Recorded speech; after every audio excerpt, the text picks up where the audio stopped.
related to A440. First, let's listen to a cello tuning. Is the pitch that the cello is playing higher or lower than A440? If you answered lower, you were correct. In fact, it is 1 octave lower than the violin A. Let's take a look at the diagram of the pitch that the cello played. After seeing both pitches as diagrammed, can anyone guess the frequency of the cello? If you guessed 220, you are correct. When the cellist tunes their instrument, they hear an A440 and play an A220. This is because the cello is a lower pitched instrument. The cello's tuning note is A220 or 220 Hertz. Here are some other instruments that tune to A220.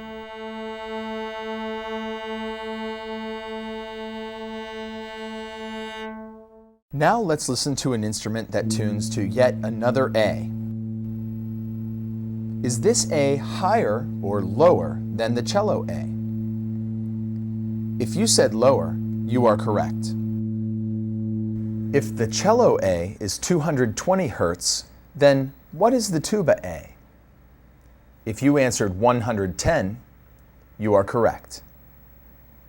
Let's look at a comparison of the graphs of each of these pitches.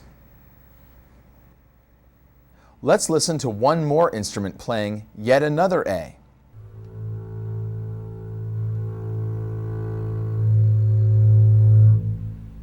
Using the formula that we have established, can you name the frequency of the bass's tuning note?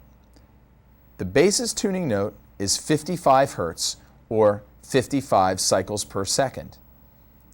Let's look at each of these numbers and try to find a pattern. Notice that as we move up 1 octave in pitch, the frequency doubles. Can you determine the frequency of the next octave above the violin? If you said 880, then you are correct. Might there be other frequencies that you could be interested in? Here are a few that you may find interesting.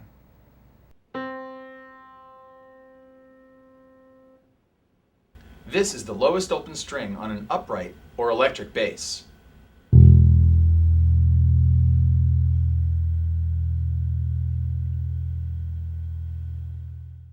This is the lowest open string on a guitar.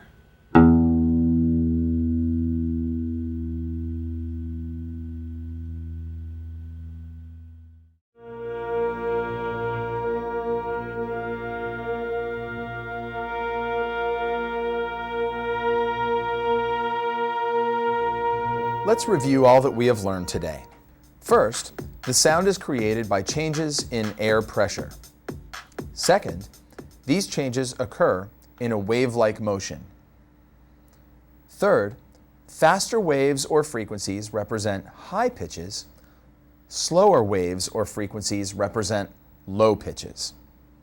Fourth, one complete vibration of a wave is a cycle. And frequency or pitch is measured in cycles per second, or hertz.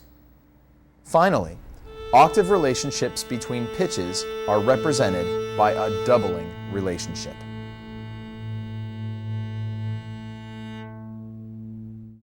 These mathematical relationships between pitches of frequencies can open a whole new world of understanding of music as you begin to use them more and more.